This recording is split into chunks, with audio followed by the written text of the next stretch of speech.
네, 오늘 시작의 주요 이슈와 수급 흐름을 정리해서 전략 세워보는 시간이죠. 7층 투자 전략실 시작하겠습니다. 오늘은 썬투자 송범선 실장, SB인베스트먼트 이주호 본부장, 레몬리서치 김민수 대표 나오셨습니다. 안녕하십니까? 성투! 매번 할 때마다 우리 왜 이렇게 어색하죠? 오늘 안경 벗고 우리 시장 이야기로 들어가 보도록 하겠습니다. 오늘 이야기를 좀 해보자면 이 검은 금요일 이후에 좀 기대했던 만큼의 좀 회복은 아직 나오지 못했어요. 그래도 뭐 코스피 코스닥 상승하면서 좀 마무리했다는 점에 의미를 좀 두고 싶긴 한데 먼저 송범선 의원은 오늘장 어떻게 보셨어요? 네, 저는 반대 청원이 12만 명을 돌파했다라는 점이 가장 중요하다 보는데요. 세제 개편안입니다. 그래서 지금 양도소득세 과세 기준이 대주주 50억에서 10억으로 낮춘다는 법안이 지금 최근에 말이 나왔는데요. 이거를 반대하는 이것에 대해서 다시 한번 세제 개편안을 재검토할 수 있다. 라는 말들이 나오기 때문에 이에 따라서 이제 코스피 코스닥 양시장에서 기관이 좀 많이 순매수로 유입을 했어요. 그래서 오늘 좀 반등이 나왔는데요. 하지만 뭐 앞서서 말씀해 주신 것처럼 아직 힘이 약합니다. 금요일에는 120포인트 넘게 코스피가 하락을 했는데 오늘 뭐 30포인트도 반등을 못했어요. 그래서 반의 반밖에 반등을 못했다. 이렇게 좀 볼 수 있겠고 그렇기 때문에 아직은 저는 뭐 전체적인 뷰는 하방으로 좀 보고 있습니다. 그래서 여러분들이 아직은 좀 더 리스크 관리를 해야 되는 시기다. 이렇게 좀 종합적으로 보고 있습니다. 저도 장 마감 후에 보니까 좀 원점으로 돌아가서 재검토하겠다 이런 뉴스가 나와서 내일은 올라가려나 싶었는데 아직까지는 조금 더 조심하자는 의견 들어보도록 하겠습니다. 다음 이주호 의원의 오늘장 요약도 들어볼게요.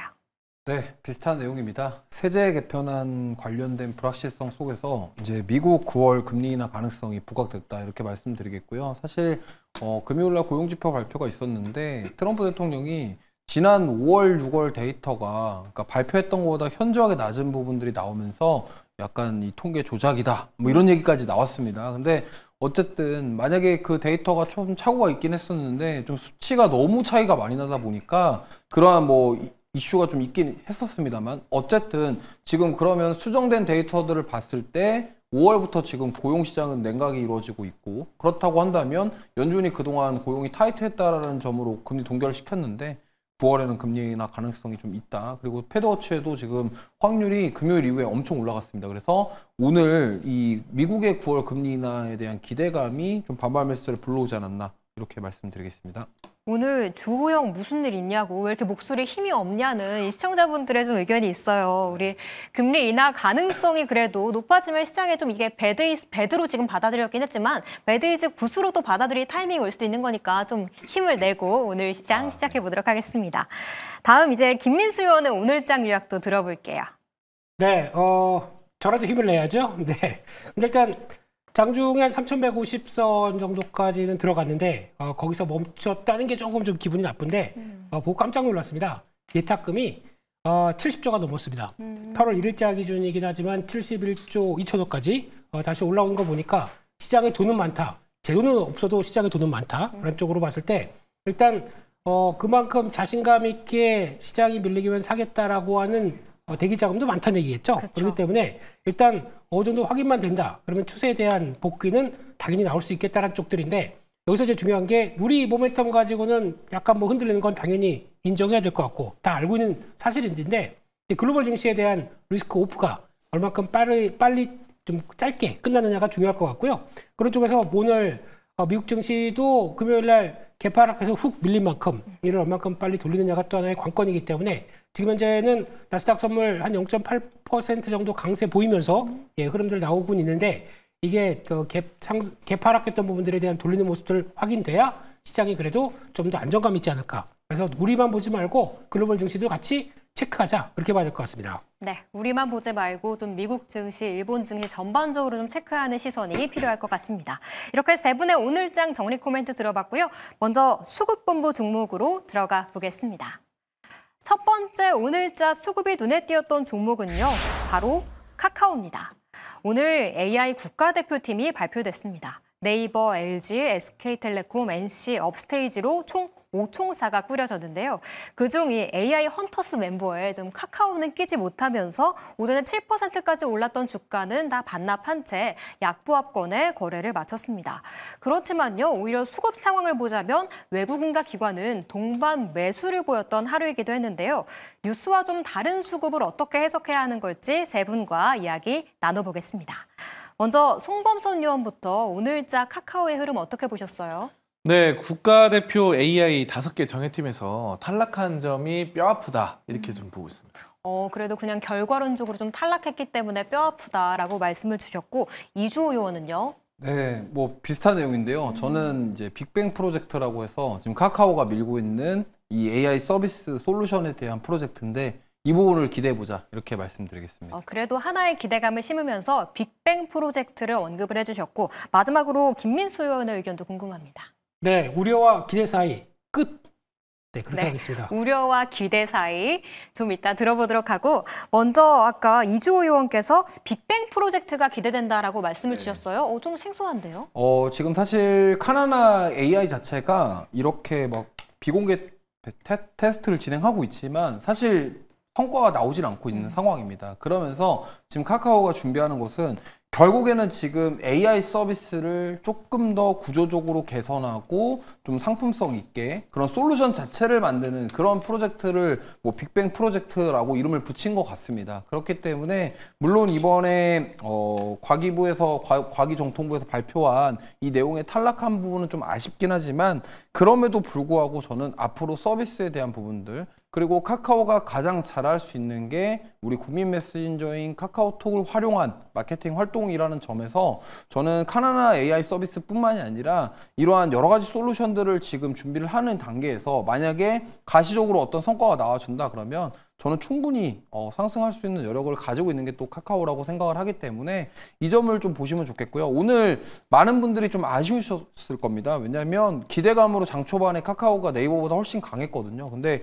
이 결과가 나오면서 차익 매물이 좀 빠르게 나온 부분이라서 조금 아쉬웠긴 하시겠지만 그럼에도 불구하고 지금 외국인과 기관 투자자들은 오히려 이게 매수 기회다라고 판단을 한 것 같습니다. 그리고 우리가 또 한 가지 아셔야 될 게 금리 인하 시기에 가장 많이 주가가 올랐었던 게 바로 네카오이기도 합니다. 물론 코로나 팬데믹이라는 특수적인 요소가 있긴 했지만 어쨌든 미국이 금리 인하를 하게 됐을 때 우리나라에서 수혜를 볼 수 있는 또 종목 중에 하나가 카카오이기 때문에 저는 뭐 길게 봤을 때 미국이 결국에는 금리 인하를 하지 않을까 이러한 측면에서 본다면 이제 카카오는 해야 될 게 결국엔 AI 서비스에 대한 부분들 근데 카카오는 사실 카카오 말고도 다른 계열사들에 대한 기대감도 있기 때문에 여러 가지 것들이 지금 많이 있죠. 스테이블 코인부터 시작해서 그렇기 때문에 오늘 좀 아쉽지만 그래도 좀 중장기 관점으로 봤을 때는 기회가 될 수 있다. 이렇게 말씀드리겠습니다. 오늘 좀 아쉽지만 그래도 중장기 관점으로 봤을 때는 금리 인하기에 좀 떠오를 수 있다. 기대해보자라는 의견 주셨고요.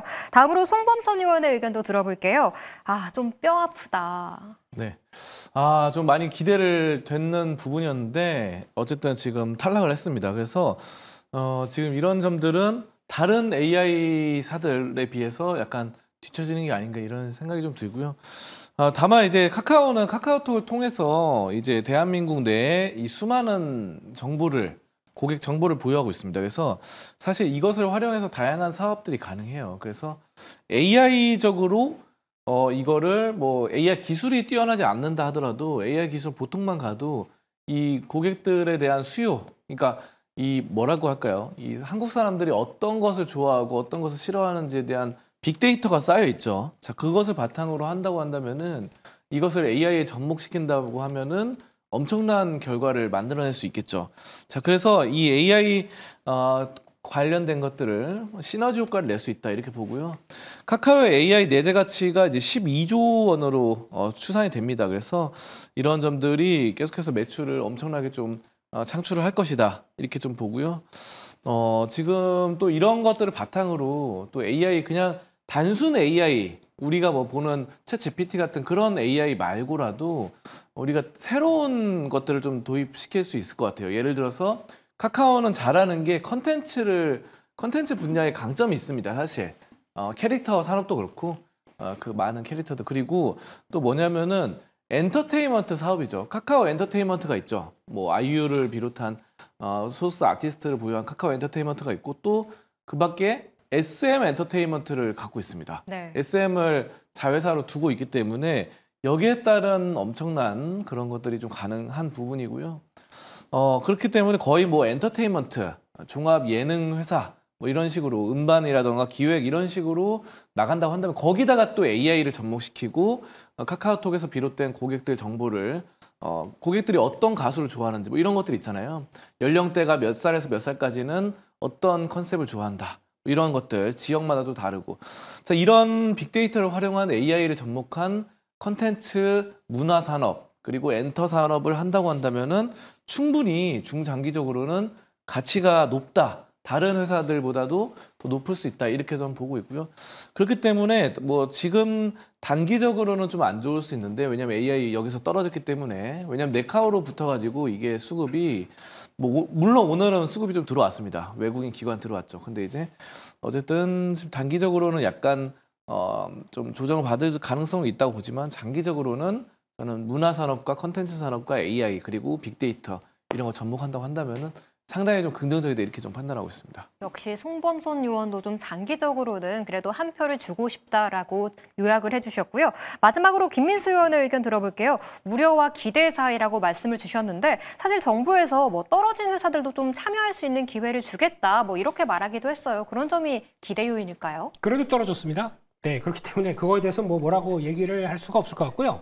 그럼에도 불구하고 카카오 최근에 외국계 증권사 리포트를 보게 되면 JP모건도 그렇고 되게 부정적 일색이었습니다. 네. 근데 오늘 아침에 나온 골드만삭스의 의견으로는 그래도 또 매수로 바뀌기 시작하고 목표가 85,000원을 부르더라고요. 그래서 그런 거와 함께 아침에 기대감들이 좀 쌓이다 보니까 좀 돌아가지 않을까 싶었는데 85,000원이면 앞으로 한 50% 올라야 되겠네요. 네. 그게 진짜 골드만형 화이팅 이런 쪽으로 봐야 될 것 같은데 근데 거기서 이제 얘기하는 내용들을 보게 되면은 검색 광고 얘기를 하고 있죠. 지금 이번에도 나왔던 메타에서도 디지털 검색 광고 쪽에서 성과를 보였다는 것들 확인되게 되면서 아마 AI를 통해서 검색 광고에 대해서 카카오가 보여줄 수 있는 거는 생각보다 점유율 조금 더 올라갈 것이다 라는 쪽에서 기대감을 많이 보여주고 있더라고요. 그래서 그런 흐름 때문에 오늘 외국인들이 매수한 게 그런 영향들도 있었다라고 하게 되면 내일부터는 다시 좀 턴을 해야 될 것 같은데 일단 그건 좀 보셔야 될 것 같고 게다가 또 실적으로 보게 되면은 일단 지금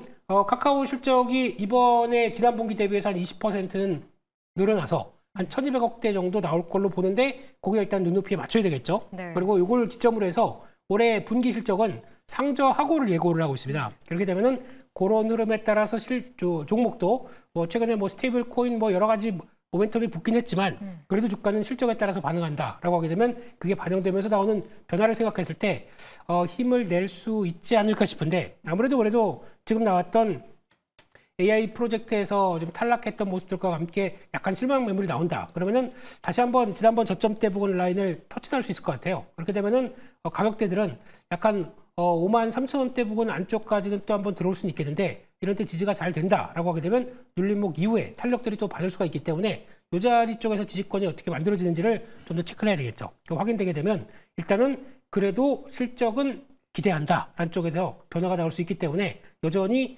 아직까지는 뭐 우려보단 기대도 해볼 필요는 있겠다. 그렇게 봐야 될 것 같습니다. 그렇죠. 이 정도면 그래도 많이 바닥을 다진 구간이기도 하고 목요일 날 좀 실적이 그래도 좀 잘 나오면서 55,000원 선 지지하고 좀 6만 원까지 좀 시원하게 골드만 형들의 85,000원 볼 수 있는 날 빨리 왔으면 좋겠습니다. 이어서 두 번째 수급분모 종목으로 넘어가 보시죠. 네, 두 번째 종목은 HLB입니다. 최근 자회사 HLB 생명과학과 합병을 하려고 했으나 실패했습니다. 불만을 가진 주주들이 주식 매수 청구권을 행사하자 회사 측에서는 한 발 물러섰고 좀 다음 기회를 노리겠다고 좀 입장을 밝힌 건데요. 오늘 외국인의 강한 순 매수가 들어와줬고 장중 5% 하락에서 3.9%까지 좀 끌어올리면서 마감했습니다. 오늘 뉴스로 인해서 좀 4개월째 이어온 횡보 장세를 벗어날 수 있을 타이밍이 올지 세 분과 이야기 나눠보도록 하겠습니다. 오늘 제약바이오주들 좀 전반이 강세를 보이는 가운데 HLB도 좀 뉴스와 함께 수급이 들어와 준 것 같기도 해요. 먼저 송범선 의원은 오늘 4% 가까운 상승을 보인 HLB 좀 어떻게 보셨어요? 네, 경영권 지배력보다는 회사의 미래를 생각해야 될 때다 이렇게 좀 판단하고 있습니다. 역시 본업에 좀 더 힘써라라고 말씀을 주셨고 이주호 의원은요? 네, 역시나 HLB 하면은 리보세나림이죠. 맞아요. 이거가 너무 아쉽다. 지금 사실 3월 달에 이제 FDA 승인 실패하고 급락한 다음에 지금 계속 횡보하고 있거든요. 그러니까 저도 아까 말씀하신 의견에 동의를 하고요. 일단은 이거부터 먼저 해결을 하고 뭐 넥스트로 하나씩 가야지 지금 뭔가 좀 계속적으로 좀 아쉬움만 남는 그런 상황 아닌가 이렇게 말씀드리겠습니다. 네, 역시 본업에 좀 아쉬움이 있다라고 말씀을 주셨고 마지막으로 김민수 의원의 한 줄 평도 들어볼게요. 네, 제약바이오 이것저것 뭐 다 보긴 하는데 HLB에 대해서는 관망 이상입니다. 오, 시총 5위인데 관망? 관망. 네, 알겠습니다. 네. 관망이라고 좀 말씀을 주셨는데 그래도 이주호 의원의 리보세라림에 대한 아쉬움부터 이야기 들어볼게요. 네, 일단 HLB 같은 경우는 완벽하게 지금 제약바이오 우리나라 트렌드에서 벗어난 기업 중에 하나라고 보시면 됩니다. 왜냐하면 왜 이런 말씀을 드리냐면 사실 리보세나립이라는 이 간암 신약에 대한 모멘텀 하나만 가지고 지금 여기까지 왔고 네. 기간 자체가 너무 길었어요. 근데 우리가 원하는 거는 어쨌든 투자자분들이 원하는 거는 성과입니다. 근데 그 성과를 계속 보여주지 못하고 실패하고 뭐 예를 들어서 기대감 많았을 때 정말 기업 여러 가지 막 계열사들 많이 있는 상황에서도 번번이 실패하는 모습만 보여줬고요. 그 외에 지금 제약바이오 중에서 주가가 잘 올라가는 기업들 대부분 보면요. 기술 이전, 뭐 이런 플랫폼 기술들을 가지고 있는 겁니다. 그럼 무슨 말이냐면 결국에는 이 신약 하나에 대한 모멘텀만 제외하고는 그 외에 지금 특별한 모멘텀이 없는 상황인데 맞아요. 다른 제약바이오들 지금 뭐 알테오젠을 비롯해서 대부분의 지금 제약바이오 기업들 보면요. 플랫폼 기술을 가지고 기술 이전을 해서 돈을 벌어 온다. 이 개념이거든요. 이거를 봤을 때는 사실 지금 HLB는 이 트렌드에서 많이 지금 벗어나 있는 상황이고요.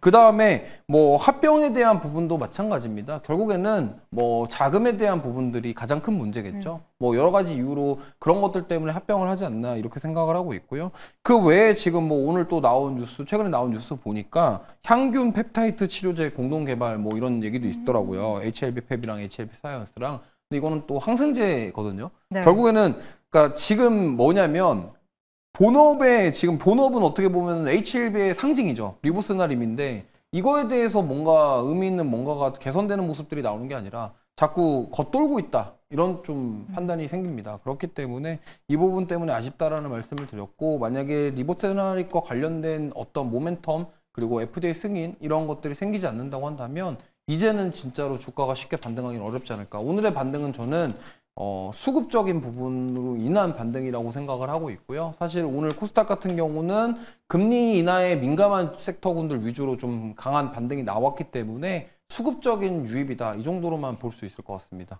맞아요. 리보세라닙 하면 HLB였고 또 회장님이 직접 막 유튜브에 나와서 말씀도 많이 하시기도 하셨잖아요. 근데 연초만 하더라도 뭐 거의 10만 원 가나였는데 지금 좀 반토막 난 상황입니다. 빨리 본업인 신약과 관련한 내용이 나와야 한다라고 요약해 보겠습니다. 다음 김민수 의원의 이야기 들어볼게요. 관망하자. 네. 별 모멘텀이 강하지 않을 것 같아서 그렇게 말씀을 드렸고요. 일단 이 회사가 이제 주지라는 쪽에서 리보세라집 얘기를 많이 하고 있고 이제 1차 치료제 쪽까지 들어가는데 제일 중요한 거는 이걸 통해서 이제 중국과 미국을 같이 동시에 뭔가 통과를 하려고 준비를 하고 있다 보니까 상대 같이 병용요법으로 들어가는 중국의 항소제약이죠. 네. 같이 시도를 하고 있는데 한간에는 중국 최대 제약사긴 하지만 미국이 이걸 FDA가 싫어하겠죠. 거기까지 네. 그렇게 할 것 같은 느낌도 들고 있고 그러면 차라리 그러면 중국 쪽 그 FDA 그 비슷한 기관 쪽에서 같이 들어가서 중국이라도 어떻게 좀 해보는 게 좋지 않을까 라는 쪽까지 얘기가 나오고 있는데 아직 그거는 어차피 미국 FDA의 영향력이 훨씬 크기 때문에 네. 어쩔 수 없이 지금은 기다릴 수밖에 없는 상황들인데 근데 벌써 저희가 많이 지쳤습니다. 첫 번째, 두 번째 계속 연기되고 다시 보완한다. 그래서 조만간 빠른 시일 안에 얘기를 하고 있는데 아직까지 생각보다 계속 지쳐갑니다. 네. 그렇기 때문에 거기서 나오는 거 지금 얘기로는 올해 말에서 내년 초 나올 수 있다라고 하는데 저희가 보통 세 번째면은 통과가 돼야 되겠죠. 근데 그에 따른 아직 아무 기대가 그렇게 크지는 않기 때문에 그런 모습 쪽에서 또는 이것도 좀 생각을 해봐야 될 것 같습니다. 이게 만약에 성공을 하게 되면은 2030년 가게 되면은 미국의 간암치료제 시장과 함께 매출이 한 3조 원까지 나올 수 있다라고 얘기를 하고 있는데 그러면 그거를 반영해서 지금 시총이 얼마냐라고 하게 되면 6조대입니다. 그렇게 되면은 물론 이제 매출이 3조다 보니까 매년 그 정도까지 나왔었을 때 나오는 이제 영업이익하고 순이익까지 계산하게 되면은 훨씬 더 이제 생각보다 비싸지 않을 수가 있겠는데 네. 어느 정도는 기대감이 반영된 시총이라고 볼 수가 있겠죠. 그렇기 때문에 뭐 보통 시장 규모에 대해서 뭐 10배를 곱해서 뭐 시총을 말하시는 분들도 계신데 그렇게 되면 지금 뭐 한 30조다 보니까 지금부터 5배는 더 가야 된다라고 네. 얘기하시는 주주분들의 얘기도 충분히 공감은 합니다. 하지만 그거는 시장이 더 그 민첩하게 생각을 할 수 있는 부분이겠죠. 아직 확인이 돼야 된다라는 쪽으로 봐야 될 것 같고 또 하나 개인적으로는 조금 좀 부담스럽게 보는 게 HLB 계열사가 너무 많아요. 네, 지금 보니까 45개 비상장 회사까지 합치게 되면 그렇다고 하더라고요. 총 엄청 많네요. 예, 상장된 회사까지 다 합치게 되면 뭐 3조 원대라고 얘기를 하는 것 같은데 이렇게 많은 회사들이 다 같이 움직이는데 좀 분산된 느낌이 좀 나가지고 예, 이런 쪽에서도 어느 정도 구조 개편 좀 사업 구조 개편들을 할 필요가 있지 않느냐라는 쪽인데 이번에 시도하다가 또 무산되는 모습들이 보여지다 보니까 아무래도 이런 이래저래 잘 돼야 나머지도 우리 이걸 바탕으로 해서 사업 구조 개편하겠습니다. 이렇게 나가는데 잘 안 되는 것도 네. 하나의 약점이 아닐까. 그래서 따라서 지금 일단은 단기적으로 많이 좀 지쳤기 때문에 다시 이격만 줄인다라고 하게 되면 5만 원대 정도까지는 언제든지 들어올 수는 있겠다라고 보면서 약간 5만 1,000원대, 5만 2,000원대 부분까지는 반등이 들어오게 되면 일단 갖고 계셨던 분들이라도 너무 비중이 크다라고 하게 되면 관리를 좀 하시는 게 어떨까 그렇게 일단 바라보고 있습니다. 네, 5만 원대까지 좀 단기 반등은 가능할 수 있겠지만 신약, 이 본업과 관련해서 빠른 해답이 나오고 있지 않은 상태이기 때문에 좀 가지고 계신 분들은 그 선에서 살짝 좀 정리를 하시는 것도 투자에 유의하시는 게 좋겠습니다. 마지막으로 송범선 의원의 의견도 들어볼게요. 역시 좀 회사의 미래를 생각해야 한다라고 말씀을 주셨어요. 네, 그렇죠. 이번에 리보세라닙이 2차례 실패를 했는데 FDA 통과가 안 됐죠. 자, 그런데 세 번째 심사에서도 좋지 못한 결과를 얻을 확률이 높습니다. 사실. 그렇기 때문에 될 것 같으면 첫 번째, 두 번째 될 확률이 높았겠죠. 그래서 이런 것들이 사실 현재 불발된다고 한다면은 여기에 따라서 이제 진양군 회장의 경영권 그리고 지배력 이런 것들이 막 흔들릴 수 있겠죠. 그렇기 때문에 이런 것들을 지배력을 좀 더 강하게 만들기 위해서 이번 합병을 뭐 시도를 하고 했는데 어쨌든 무산됐잖아요. 근데 이제 이 무산된 거는 기존 주주들의 HLB 생명과학 주주들이 이제 합병 비율을 반발을 하면서 그렇게 된 겁니다. 근데 다시 한번 재추진할 수 있어요. 왜냐하면 진양구 회장의 그런 전체적인 그런 지배력을 강화시키기 위해서. 자, 그런데 이런 것들은 지금 뭐 경영권에 대한 강화 이런 걸로 나타나는데 사실 이런 게 좀 중요한 건 아닙니다.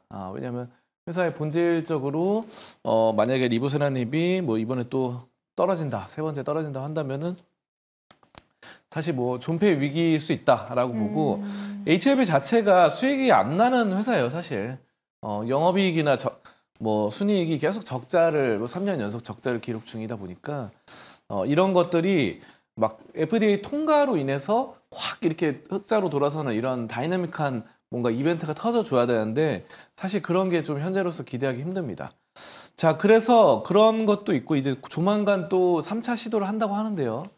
3차 시도에 대해서 우리가 좀 본다고 한다면은 그 공매도를 좀 보시면요. 네.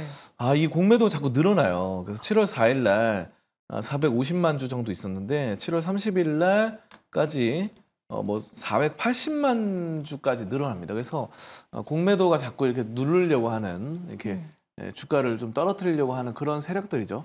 자, 그러다 보니까 그런 점들이 좀 강하게 여기를 짓누르고 있다 이렇게 좀 판단이 돼요. 그래서 현재로 봤을 때 뭐 물론 오늘 수급본부에 뽑힌 것처럼 기관과 외국인은 들어옵니다. 자, 근데 기관과 외국인이 들어오는 물량 총 다 합해도 지금 오늘 보니까 14만 주, 15만 주거든요. 자, 근데 공매도 물량이 어마어마하게 많아요. 무려 공매도가 지금 최근에 뭐 쌓여 있는 게 480만 주 이렇게 되다 보니까 누적적으로 쌓여 있는 겁니다. 그래서 이런 것들이 환매수를 통해서 어느 정도 좀 해소가 되지 않는다고 한다면은 당분간은 좀 어려울 수는 있겠다. 저는 이렇게 좀 판단하고 있습니다. 아무래도 좀 변수가 있기 때문에 좀 보수적으로 판단하는 게 좀 적절할 것 같다는 의견 주셨습니다. 여기에 이주호 의원에게 좀 질문을 하나 더 드려볼게요. 아까 우리 HLB 얘기하면서 좀 요즘 트렌드랑은 좀 많이 떨어져 있는 종목이다라고 말씀을 해주셨잖아요. 네. ADC, 뭐 플랫폼, 비만, 뭐 CDMO, 사실 9월 금리 인하 가능성도 짚어주셨으니까 네. 제약바이오 그래도 좀 하반기에 좀 하나 정도는 포트에 넣어두면 좋을 것 같기도 한데 그중에 어떤 게 가장 유망하다고 보세요? 뭐 사실 지금 코스닥 시총 10위 안에 있는 종목군들은 다 좋다라고 봅니다. 왜냐면은 추가적으로 기술 이전할 가능성이 높은 기업들 위주로 보시면 좋을 것 같아요. 뭐 알테오젠부터 모리가켄바이오, LBL바이오, 삼천당 제약 지금 많은 기업들의 공통점은 뭐냐면요. 플랫폼 기술입니다. 그러니까 회사에서 기술력을 가지고 있고 이 기술 이전을 통해서 애로를 해가지고 돈을 받는다. 이게 네. 가장 큰 거거든요. 그러니까 그게 핵심이기 때문에 보시면 좋겠고요. 근데 이제 부담은 가격이 좀 부담이죠. 많이 올라와 있다라는 점. 그렇기 때문에 그런 것들을 다 종합적으로 고려해 본다면 결국에는 셀트리온이나 저는 이쪽이 좋지 않겠냐. SK바이오팜 쪽이. 왜냐하면 지금 미국 쪽 근처에 관세에 대한 리스크를 회피할 수 있는 액션들을 지금 해주고 있잖아요. 네. 그렇기 때문에 주가 가격적인 메리트와 여러 가지 점들을 다 고려해 봤을 때 셀트리온이라던가 SK바이오팜 쪽 보시면 좋겠고요. 역시나 이쪽보다도 나는 기술력이다 하시면은 뭐 알테오젠이 좀 좋지 않을까 이렇게 말씀드리겠습니다. 네, 기술력, 뭐 라이센스 아웃 얘기를 해주시긴 했지만 그래도 셀트리온과 SK바이오팜이 가장 마음에 들어왔다라고 말씀을 해주셨고 조금 더 야수의 심장을 가지신 분이라면 알테오젠도 눈여겨보시면 좋겠다는 의견 들어봤습니다. 이어서 수급본부 종목 두 가지 살펴봤고요. 이어서 이슈본부 종목으로 넘어갈게요. 이슈본부 첫 번째 종목은 삼성전기입니다. 테슬라의 휴머노이드 로봇 옵티머스에 들어가는 카메라 모듈 공급 계약을 추진하고 있다는 소식과 함께 오늘 5% 가까운 강세를 보였습니다. 회사 측에서는 아직 좀 확정된 바 없다라는 입장을 밝혔지만 시장에서는 좀 기정사실화하는 분위기이기도 한데요. 무거웠던 삼성전기의 달라진 7, 8월 이걸 어떻게 받아들여야 할지 세 분과 이야기 나눠볼게요. 네, 좀 지난주에는 FC BGA가 좀 떠올랐다면 이번 주에는 좀 카메라 모듈이 떠오르고 있는 것 같아요. 삼성전기가 하는 사업들 뭐 하나하나 다 떠오르는 분위기이긴 한데 먼저 송범선 의원은 오늘 삼성전기의 상승 어떻게 보셨습니까? 네, 테슬라, 아마존, AMD 꽉 잡았다 이렇게 보겠습니다. 네, 세 개의 회사를 꽉 잡았다라고 보셨고 이주호 의원은요? 네, 유리기판과 로봇이라는 성장 동력이라고 말씀드리겠습니다. 네, 포트폴리오 두 가지를 말씀해 주셨고 마지막으로 김민수 의원의 한 줄평도 궁금합니다. 네, 마지막 남은 IT의 자존심. 마지막 남은 IT의 자존심. 네. 왜 마지막 남은 건지 궁금해요. 아, 바로 넘어오는 겁니까? 네. 예. 일단 보다 보면은 그래도 한때는 삼성전기 가게 되면 그다음에 LG노텍 가고 그리고 또 그밖에 대덕전자. 대덕전자도 그렇고 뭐 MC넥스도 그렇고 이런 종목들 다 같이 뭐 꿀럭꿀럭 움직이면서 갔었는데 나머지 전혀 힘이 없습니다. 네. 그렇다는 얘기는 삼성전기가 부각받는 요인들이 더 중요하다고 말할 것 같고 거기서 같이 연결되는 또 거의 뭐 이제 테슬라의 머스크 형님도 명예 한국 시민인 것처럼 지금 많이 도와주고 있죠. 네. 그래서 LG에너지 솔루션과 삼성전자까지 도와주고 계시고 있다 보니까 그거 같이 클 수 있는 종목은 삼성전기가 맞겠다라는 쪽으로 봐야 될 것 같고 이 회사 이제 매출 구조를 보게 되면은 다 아시는 것처럼 MLCC죠. 네. 이쪽이 거의 매출의 절반에서 조금 모자란 수치 정도고 게다가 카메라 모듈이 36%, 그리고 반도체 패키징 쪽이 20%. 결국에는 삼성전자 서포팅으로 만들어진 구조라고 보시면 될 것 같습니다. 그런 쪽에서 일단 이번에 삼성전자 파운드리 쪽에서 성과를 낸다라고 하다 보니까 거기서 나오는 동반적인 기판 쪽의 성장이 들어올 것이다. 특히 FCBGA 쪽은 저희가 벌써 한 2년 반 정도 계속 투자만 했다가 성과가 없었죠. 그런 쪽에서 가장 어디가 성과를 보겠느냐라고 봤을 때 그래도 앞단에 있는 삼성전자와 함께 성과를 가장 먼저 낼 수 있는 쪽들은 그래서 삼성전기가 아니겠느냐 이런 쪽에서 분위기가 타다 보니까 뭐 실적이 부진했지만 대덕전자에 대한 턴어라운드 얘기들 나오기 시작하면서 PCB 쪽도 바뀌고 있는 그런 과정이라고 봐야 되겠죠. 그런 쪽에서 일단 지금 또 제일 얘기가 많이 나오는 게 테슬라가 먹여 살릴 수 있다라는 얘기들. 지금 MLCC 같은 경우는 벌써 테슬라에 들어가는 자동차 쪽에 전기차 쪽에도 계속 공급이 되고 있다 보니까 이미 알려진 밸류체인의 문의는 있었는데 네. 추가적으로 이 AI AI6라고 하는, 그러니까 지금까지 AI4, AI5 같은 자율주행 칩 쪽으로는 먼저 같이 공급이 돼 있던 기판 쪽에서 이번에 AI6까지도 들어갈 수 있겠다라고 하다 보니까 약간 밸류가 확장될 수가 있겠죠. 게다가 또 오늘 나왔던 옵티머스의 눈, 카메라 모듈 이런 쪽들이 나오다 보니까 거기까지 이어지기 시작하면서 한국사랑 테슬라, 그에 맞추는 삼성전기 이런 모습들로 나가는 모습들이죠. 그런 쪽에서 일단 지금 기조로 보게 되면 단기적으로 지난 고점대 부분에서 살짝 눌렸다가 단기 이평 안 깨고 다시 돌아가기 시작합니다. 그렇게 되면은 저항이긴 한데 그럼에도 불구하고 지금 IT 쪽에 삼성전자가 크게 흔들리지 않는다라고 하게 되면 추가적으로 레벨업이 가능하다고 봐야 될 것 같고요. 이렇게 되면은 약 한 16만원대 중반대 정도까지도 열어놓으면서 다음 저항대까지도 들어갈 수 있겠다는 쪽 바라보시고 대가는 게 낫지 않을까 이렇게 바라보고 있습니다. 16만 원 중반대까지도 좀 올라갈 수 있다. 일론 머스크의 좀 지지를 꽉 받고 있다라고 말씀을 주신 것 같은데요. 다음 이주호 의원의 이야기도 들어볼게요. 유리기판과 좀 로봇이라는 성장 동력을 가지고 있다. 네. 일단은 지금 인텔 출신의 이 반도체 패키징 베테랑을 영입했다는 소식도 있었습니다. 결국에는 지금 유리기판이거든요. 지금 보면은 MLCC 같은 경우는 사실 조금씩 성장이 좀 둔화되고 있고 FC BGA 같은 경우는 계속 커지고 있는 상황. 그럼 이런 상황에서 유리기판까지 더해진다. 저는 충분히 앞으로 성장할 가능성이 있다라고 생각하고 있고요. 카메라 모듈 같은 경우는 뭐 로봇이라던가 자율주행 여러 가지로 확장될 수 있습니다. 그러면 지금 삼성전기 같은 경우는 사실 삼성전자를 등에 업고 약간 테슬라와의 어떤 관계. 그러니까 지금 사실 어떻게 보면 최근에 국내 주식 흐름 보면요. 거의 일론 머스크가 이제 우리나라 구원자입니다. 이 정도면은 거의 종교가 이미 거의 테슬라 좋아하시는 분들 많지만 지금 더 심화돼서 이제 뭐 거의 뭐 일론 머스크 우리나라 한번 온다 그러면은 주가가 오를 정도로 진짜 이 정도로 2차 전지 주주분들만 좋아하다가 이제는 뭐 IT 쪽까지도 그렇죠. 지금 뭐 2차 전지뿐만이 아니라 이제는 로봇이라던가 자율주행 쪽으로 넘어가는 단계에서 지금 이 부분은 굉장히 좀 긍정적이다라고 생각을 하고 있고요. 또 세간에는 지금 이 로봇이 뭐 테슬라라는 얘기도 있지만 다른 데일 수도 있다라는 얘기도 있습니다. 그래서 뭐 확실하게 어떤 데인지 모르겠지만 좀 더 지켜봐야 될 것 같고요. 그래서 결국에는 지금 이러한 모빌리티라던가 로봇 이쪽에서 좀 성장 동력을 찾을 것으로 예상을 하고 있고요.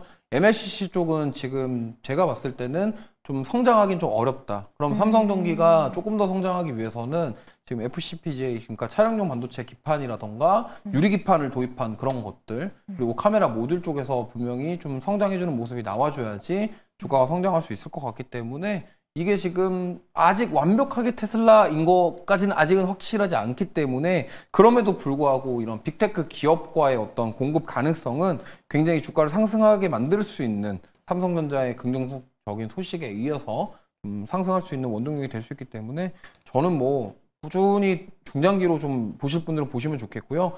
다만 이제 중요한 것들은 삼성전기 워낙 무겁습니다. 네. 그러니까 정말 변동성이 안 나오는 종목 중에 하나이기 그걸 때문에 질문 드리려고 했거든요. 네. 진짜 너무 답답해서 사실 좋은 회사인 건 알겠는데 네. 이게 뭐 1, 2% 상승을 기다리면서 매수하는 건 아니잖아요.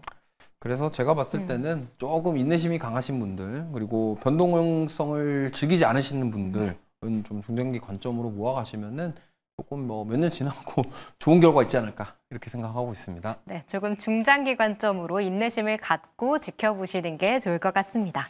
마지막으로 송범선 의원의 이야기도 들어볼게요. 테슬라, 아마존, AMD까지 정말 공급사들 굉장히 좋네요. 그죠.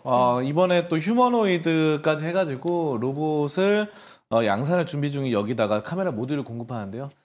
카메라 모듈이라는 게 기존에 쓰이던 산업들 있잖아요. 뭐 기존에 뭐 카메라라던가 아니면은 또 자율주행차 이런 데서도 많이 쓰였죠. 근데 이제 여기에 더불어서 로봇까지 되다 보면은 이 시장이 확대된 겁니다. 그러니까 기존에 쓰던 시장 풀이 이 정도인데 여기서 이제 추가로 새로운 회사들과 계약을 맺어도 이 정도에서 한 요 정도 한 1.3배, 1.5배 가량 늘어난다고 한다면은 이 로봇이라는 시장에서 지금 처음으로 사업 영역을 확장하는 거거든요. 그렇다고 한다면 삼성전기 입장에서 그러면 로봇이라는 큰 산업 여기는 이제 향후 사실 굉장히 커지죠. 사실 제가 봤을 때는 기존에 있는 카메라나 아니면은 뭐 자율주행차보다도 더 큰 산업이 될 수 있습니다. 로봇의 그런 적용도가 무궁무진하기 때문에 자 그렇기 때문에 로봇의 눈이라고 할 수 있는 게 카메라이기 때문에 이 점은 상당히 좀 의미가 있다. 라고 좀 볼 수 있겠고요.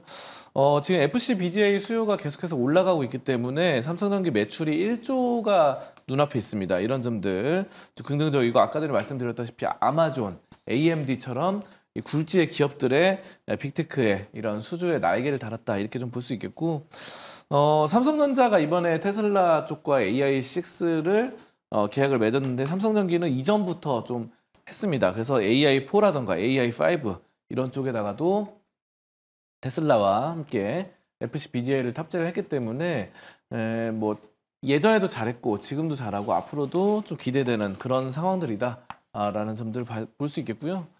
그래서 저는 이 카메라 모듈 쪽이 앞으로 더 좋아지지 않을까 싶어요. 왜냐면은 사실 뭐 지금 원래 기판 같은 경우는 경쟁자들이 굉장히 많죠. 네. 유리기판이라던가 이런 쪽은 뭐 SKC도 있고 여러 가지 뭐 기판 사업들이 많습니다. 피롭틱스도 있고 캠트로닉스도 있고 막 그런데 어쨌든 지금 카메라 모듈 쪽으로는 삼성전기 쪽이 거의 뭐 압도적으로 좀 나아가고 있는 시점이기 때문에 이번에 휴머노이드 로봇 이쪽으로 봤을 때 상당한 좋은 효과들을 내면서 글로벌 빅테크들을 꽉 잡게 되는 이런 시점이 되지 않을까 저는 이렇게 좀 보고 있습니다. 네, 알겠습니다. 여기서 김민수 의원께 좀 질문을 하나 더 드려볼까 해요. 네. 아까 카메라 모듈, 뭐 MC닉스도 그렇고 뭐 다른 종목들 안 데리고 자꾸 혼자만 간다라고 네. 말씀을 해주셨는데 그럼 계속 안 데리고 갈까요? 네. 가기가 그러니까 중요한 게 그거 같습니다. 지금 이 시대에 그러니까 저희가 많이 얘기했던 게 그러니까 자율주행 시대고 또 로봇의 시대가 들어왔었을 때 그들의 눈은 카메라일 것이다라고 얘기를 하고 있는데 카메라는 단순하게 그냥 하드웨어 쪽입니다. 네. 근데 지금 요구하는 거는 AI와 함께 결합해서 소프트웨어가 같이 움직일 수 있는 또 하나의 레벨업된 카메라를 원하고 있는데 그거를 해주기가 아직까지는 국내 기업들이 일단은 단순하게 카메라 공급만 가지고 움직인다라고 하게 되면 한계가 있습니다. 그렇기 때문에 마찬가지로 자율주행도 아니 그냥 뭐 보고 있는 거 그대로 데이터만 전송하면 되지 뭐라고 할 수 있겠지만 그거와 차원이 다릅니다. 그렇기 때문에 레벨업된 카메라 기술을 가지고 거기서 성과를 내주는 게 확인된다라고 하게 되면 아무리 무거웠던 나무가라든가 뭐 또 MC넥스 이런 모든 회사들 같은 경우도 그런 변할 수 있는 소지는 있는데 아직까지는 그런 관점들이 적다 그러면 지금 시대에 요구하는 카메라 기술이 무언가를 확인을 하고 그 다음에 성과가 나온지를 체크해야 될 것 같습니다. 네, 삼성전기발 좀 호재가 다른 종목들에도 좀 훈풍을 줄 수 있나라는 좀 질문을 드렸는데 아직까지 그쪽으로 숫자가 확인되고 좀 기술력이 나타나고 있지 않다고 말씀을 주셨다는 점 요약해 보도록 하겠습니다. 이어서 이슈본부 두 번째 종목으로 바로 넘어가 볼게요. 네, 두 번째 종목은 원익홀딩스입니다. 반도체 관련 지주사로 보이지만 비상장 자회사 원익 로보틱스를 통해서 로봇 사업을 진행하면서 시장에서는 이 가치를 높게 평가하고 있습니다. 특히 여기는 또 엔비디아의 연구용 로봇 손을 공급한다는 점 부각되면서 오늘 11% 급등의 연고점을 기록했는데요. 테슬라는 좀 삼성전기였다며 원익홀딩스는 엔비디아인 걸지 좀 세 분과 투자 전략 세워볼게요. 네, 오늘 로봇 쪽도 좀 전반적으로 좀 상승을 보인 하루였습니다. 먼저 급등하면서 오늘 가장 강한 시세를 내준 원익홀딩스에 대해서 송범선 의원은 어떻게 평가하십니까? 네, AI 뜨니까 로봇도 함께 오른다 이렇게 보겠습니다. 네, 오늘 AI 정책도 있었던 만큼 AI와 함께 로봇도 오른다라고 말씀을 주셨고 다음 이주호 의원은요? 네, 원익홀딩스인지 원익 로보틱스인지 잘 모르겠습니다만 어쨌든 최근에 계속되는 상승 흐름은 로봇 모멘텀이 끌어올린 주가다. 이렇게 말씀드리겠습니다. 그렇죠. 오늘자로 확실히 시작해서 원익 로보틱스로 좀 사명이 바뀐 것 같기도 합니다. 마지막으로 김민수 의원의 한 줄 평도 들어볼게요. 로봇 손. 로봇 손 아니에요? 예. 네. 이거 되게 이게 자유도가 되게 높아가지고, 예, 부드러운 손. 네, 예, 로봇 그렇습니다. 손 예. 들어봤습니다. 먼저 송범선 의원의 이야기 들어볼게요. AI가 뜨니까 그래도 로봇도 함께 오른다. 역시 정부 정책발 이렇게 성장주들의 올라갈 수 있는 환경을 만들어줬다라고 보신 건가요? 네, 맞습니다. 로봇이라는 것 자체가 이제 기계가 있는데 그 기계에다가 AI를 접목한 거죠. 그렇기 때문에 결국은 로봇의 두뇌가 AI입니다. 그래서 이번 뭐 AI 대장들 5개를 선정한 것들 이런 이슈에 따라서 외국인 이런 것들이 외국인들이 많이 원익홀딩스를 71억 원 가량 대량으로 베팅을 했습니다. 그래서 상당히 좀 외국인 수급이 많이 좀 들어오고 있다 이렇게 좀 판단을 하고요.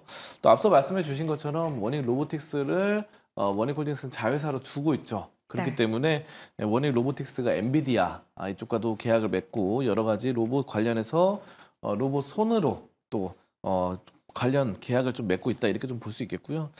원익 로보틱스 같은 경우는 자율 이동 로봇 AMR과 로봇 핸드, 그러니까 로봇 팔이죠, 로봇 팔. 그래서 이런 쪽으로 사업을 활성화하고 있고요. 엔비디아뿐만 아니라 메타와도 제휴를 했습니다, 예전에. 그래서 메타 쪽과 AI를 위한 촉각 센서를 상용화할 계획이다 이렇게 좀 나타나고 있고, 저는 원익 로보틱스를 보유한 원익 홀딩스가 아직도 PBR이 0.45라는 게 굉장한 것 같아요. 정말 저평가돼 있습니다. 그래서 굉장히 지금 사실 원익 로보틱스 이슈로 이렇게 좀 변동성이 커졌는데요, 최근에. 사실 이 종목은 그냥 전통적인 가치주의 하나가 아닌가 싶어요. 그래서 자회사로 원익 IPS도 있고 원익 머트리얼스도 있죠. 맞아요. 굉장히 좋은 소부장 기업들이 있습니다.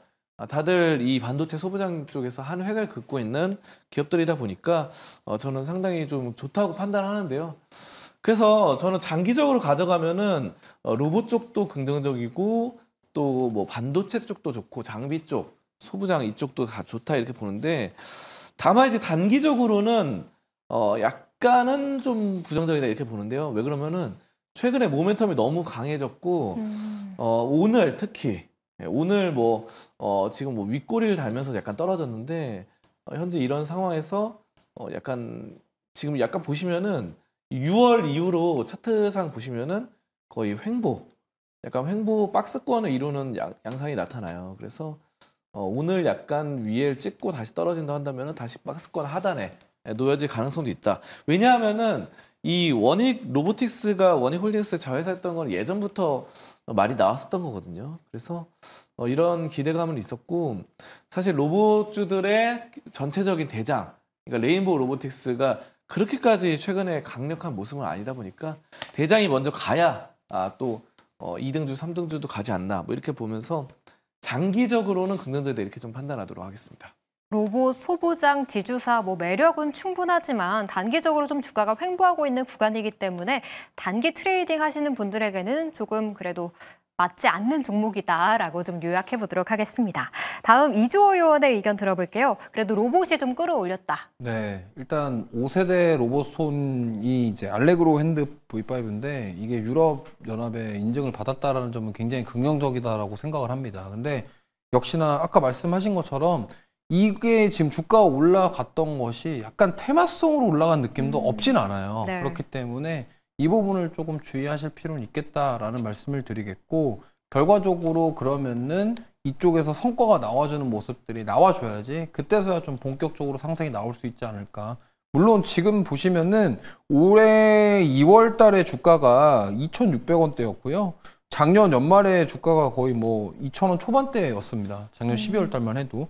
근데 지금 보면은 거의 주가는 2배 이상, 거의 3배 가까이 올랐기 때문에 정말 제가 봤을 때는 많이 올랐거든요, 단기간에. 그렇기 때문에 여기서 어떠한 추가 상승이 나오려면은 모멘텀이 있어줘야 된다. 사실 저는 이 원익홀딩스 보면서 오늘 느꼈던 게 뭐냐면 삼성전기 가면서 그냥 따라간 거 아닌가. 왜냐면 지금 삼성전기가 업체명이 동시가 안 나오고 네. 약간 빅테크잖아요. 맞아요. 그러다 보니까 그러면은 원익홀딩스가 지금 메타랑도 뭘 이렇게 하려고 하고 있고 하다 보니까 이거에 대한 기대감 아닌가? 이렇게 좀 반응을 하지 않았나. 삼성 이 IPS가 삼성이랑 친하잖아요. 네, 그래서. 근데 그거는 그거고 일단 오늘 움직인 거는 지금 삼성전기 소식 때문에 그러면 테슬라와 계약을 한 게 아니라 다른 데도 할 수 있지 않을까? 이거에 대한 기대감이 조금 반응하지 않았나 이렇게 좀 보고 있습니다. 네, 알겠습니다.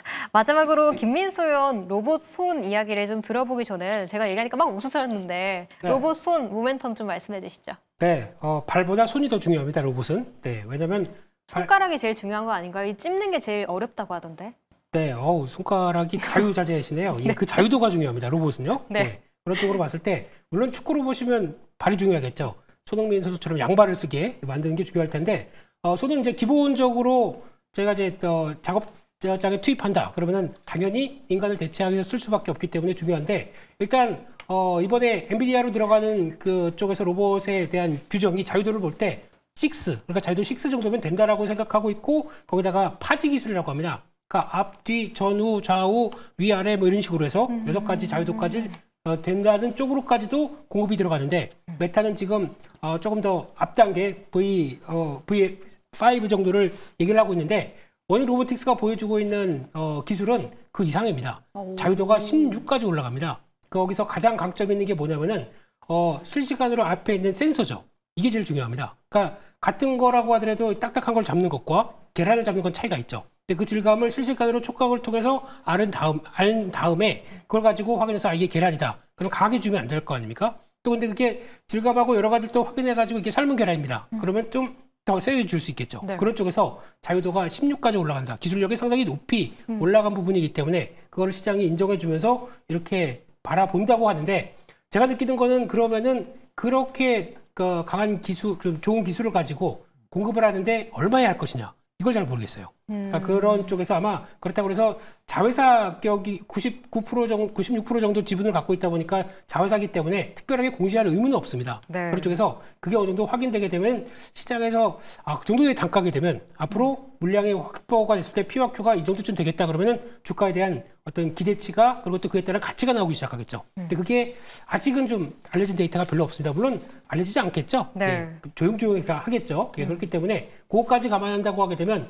어떤 확인됐을 때 주가의 확장력은 더 나올 수는 있겠지만 아직까지는 일단 위쪽으로는 지금 본다고 하더라도 단기적인 저항권이 좀 있습니다. 오늘 종가 부근 정도가 이제 1차 저항이고요. 네. 그 다음에 한 7,000원대 정도가 2차 저항이기 때문에 이 정도 부분까지 빠르게 들어온다라고 하게 되면 일단은 좀 비중 줄이고 보시는 게 좋지 않을까 생각되고 있는데 그럼에도 불구하고 여기 나왔던 한 5,700원대 여기는 지금 약 한 달 넘게 지지했던 가격대이기 때문에 여기가 이탈한다라고 하게 되면 오히려 좀 또 이탈하고 또 좀 처질 수가 있겠죠. 네. 그런 것도 감안하셔서 박스권 대응 전략들이 더 좋은 시점이 아닐까 생각하고 있습니다. 네, 박스권 대응 전략이 필요한 종목이다라는 의견 들어봤습니다.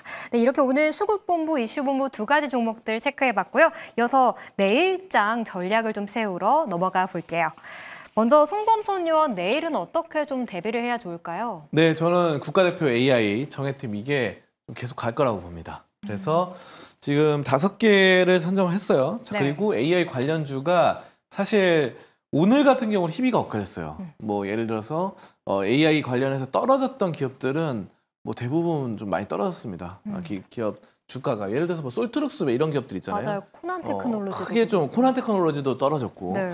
자, 그런데 AI 여기 5개 안에 들어갔던 기업들은 좀 긍정적이다. 이렇게 좀 말씀드릴 수 있겠고.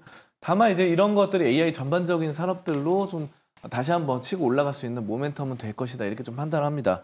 자, 그리고 소비 쿠폰이 풀리면서 지갑이 열렸어요. 그러면서 소비재 업종에 대한 수혜 기대감이 더 커지고 있습니다. 이것에 따라서 음료 관련주, 예를 들어서 뭐 화이트 진료라던가 아니면은 뭐 롯데칠성 이런 음료 관련주가 오늘 또 괜찮았거든요. 자, 그래서 오늘 뭐 음료수 그리고 소주, 맥주 이런 관련주들에 대한 우리 소비 쿠폰 이런 것들 필수 소비재다 보니까 쉽게 살 수 있잖아요. 자, 그래서 이런 종목들에 대한 기대감 앞으로의 좀 물가 상승률, 인플레이션에 대한 그런 수혜도 볼 수 있겠다. 이렇게 좀 보고 있습니다. 네, 정부 정책 관련주들 내일은 좀 눈여겨보시면 좋을 것 같습니다. 다음 이주호 의원의 내일장 전략도 들어볼게요.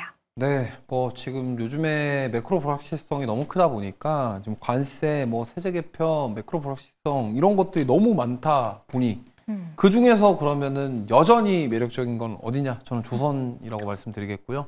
지난주에도 조선 가져왔는데 오늘도 조선 쪽 가져왔습니다. 오늘 조선주 좀 전반적으로 종목별 차별화가 확실히 좀 이제 생기는 분위기던데 잠시 후에 시초가 공략주 좀 들어보도록 하겠습니다.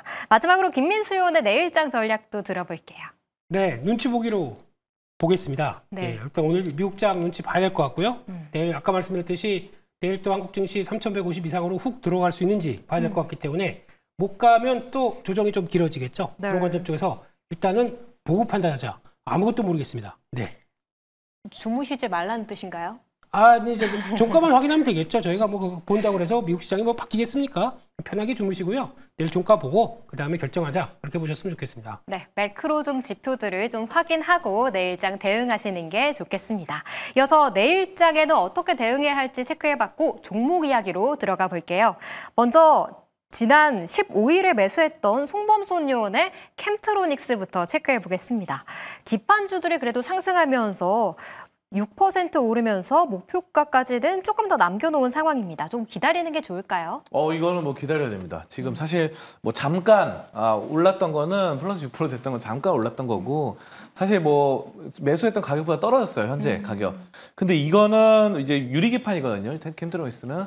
근데 유리기판 관련주 뭐 SKC라던가 아니면 필옵틱스 등등 다들 최근에 좀 약간 내림세긴 해요. 네. 근데 유리기판주에 대한 이슈는 매년 한 번에서 두 번은 항상 나옵니다. 올해 상반기에 한 번 있었고요.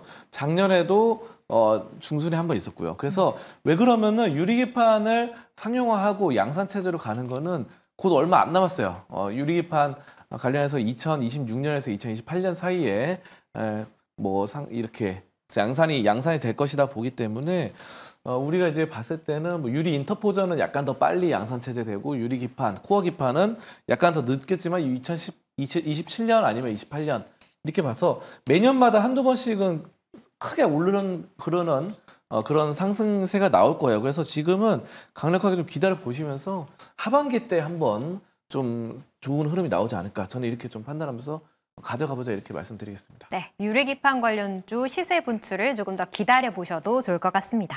다음 이주호 의원의 종목도 리뷰 하나 하고 갈게요. 지난주에 가지고 오셨던 종목인데 네. HJ중공업입니다. 네, 오늘 뚫었습니다. 네, 그래서 오늘 완전 초강세를 보였잖아요. 제가 전고점 돌파 나올 것이라고 말씀드렸는데 오늘 거래량 터지면서 올라갔고요. 사실은 목표가가 11,000원이었는데 오늘 한호가 차이로 좀 아쉽게 됐습니다만 저는 이제 이 종목은 여기서 이제 매물대가 없습니다. 그렇기 때문에 추가 시세도 한번 노려볼 수 있을 것 같고요. 물론 이제 과거에 비해서는 지금 여전히 뭐 주가는 굉장히 낮아 있지만 어쨌든 최근에 올라온 거에 대비해서 지금 신고가가 강하게 나왔기 때문에 추가 상승 여력 충분히 있고 역시나 MRO 그리고 중형 특수 함정에 관련된 강점을 갖고 있다는 점 참고하시면 좋을 것 같고요. 뭐 조금 더 저는 보셔도 될 것 같아요. 다만 이제 여기서 보유하고 계신 분들은 손실이 나면 안 되니까 손절가를 이제 매수가 정도 부분으로 잡고서 보시면서 비중 좀 분할 매도 하시고 나머지 끌고 가시는 전략 세워보시면 좋을 것 같습니다. 네, 오늘 또 애프터마켓에서 조금 더 상승폭을 키웠던 종목이기도 한데요. MRO 관련 키워드 기억하시면서 손절가 8,000원, 목표가 11,000원 잡아주셨다는 점 기억하시길 바랍니다. 다음으로 김민수 의원의 종목도 하나 볼게요. 7월 22일 날 매수했던 한화비전이요. 목표가 돌파했습니다. 수익 실현할까요? 네, 했다가 다 내려왔는데요. 네. 지금 부분에서는 실적 발표하고 나오는 자리이기 때문에 일단 지금은 모멘텀이 좀 없죠. 근데 3분기 영업이익은 아마 2분기보다 더 좋을 겁니다. 그렇기 때문에 다시 한번 매수할 자리를 보시는 게 더 맞겠다라고 봐줄 것 같고 그렇죠. 그래서 근데 아쉽게도 3분기가 올해는 가장 좋은 영업일 것 같아요. 네, 그렇게 되면은 일단 추가적으로 흔들릴 때 다음 권역, 그러니까 지난번 고점 때 나왔던 영역까지 본다라고 하게 되면 그때가 한 55,000원대 근처까지 한번 내려온다라고 하면 그때부터는 한번 다시 늘려가는 전략들이 좋겠다라고 봐줄 것 같고 그런 쪽에서 역시나 뭐 또 한미반도체냐 한화비전이냐 이런 건 이제 필요 없고요. 네, 그런 쪽에서 그래도 새로 밸류를 받아가는 종목들이 가장 좋지 않을까 하는 쪽에서 다시 한번 제 눌림 목적에 공략하자 그렇게 말씀드리겠습니다. 지금 고점 찍고 조금 내려오긴 했지만 55,000원대 눌림목에서 조금 더 비중을 늘려보자는 의견까지 좀 더해주셨습니다. 이어서 송범선 의원의 내일장 시초가 공략주도 궁금해요. 저는 NC소프트 가져왔습니다. AI. 네, 맞습니다. NC소프트가 사실 게임으로는 뭐 리니지 그리고 마이온 이후에 뭐 크게 최근에 없어서 뭐 있긴 많았는데 비판을 너무 많이 받았어요. 그러니까 돈을 빨아먹는 기계다, 돈을 빨아먹는 회사다, 뭐 이런 말들 거의 뭐 게임 회사 아니냐, 도박장 아니냐, 뭐 이런 말들이 너무 많았는데 저는 NC소프트가 드디어 이제 정체성을 찾았다고 봅니다. 이제는 더 이상 그 게임으로 이제 원툴로 가기보다는 AI 쪽으로 방향을 바꿀 수 있는 새로운 이 활로를 찾았는데요. 이게 놀라운 게 이번에 정예팀 5개의 이 국가 주도 지금 파운데이션 AI 파운데이션 모델 개발 5개 정예팀에 최종 선정이 됐는데 카카오하고 KT하고 코란 테크놀로지가 탈락을 했습니다. 네. 근데 사실 대부분 사람들이 NC소프트보다는 카카오나 KT나 코난 테크놀로지가 더 기술력이 좋을 것이다라고 많이들 생각하셨을 거예요.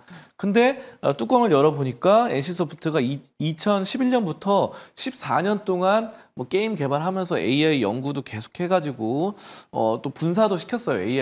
NC AI를. 그래가지고 엄청나게 이런 음성 합성 기술이라던가 뭐 얼굴 모션, 애니메이션 처리 이런 AI 기능이 엄청 발전이 돼 있다는 거예요. 이게 공식적으로 인정을 받은 겁니다. 그래서 이거를 바탕으로 게임만 만들 것이 아니라 이제는 뭐 애니메이션 제작이라던가 아니면 영화 처리 여러 가지를 활용할 수 있다 보니까 또 국가 주도 산업에 할 수 있어서 이번에 GPU도 많이 공급받는다고 하네요, 정부에서.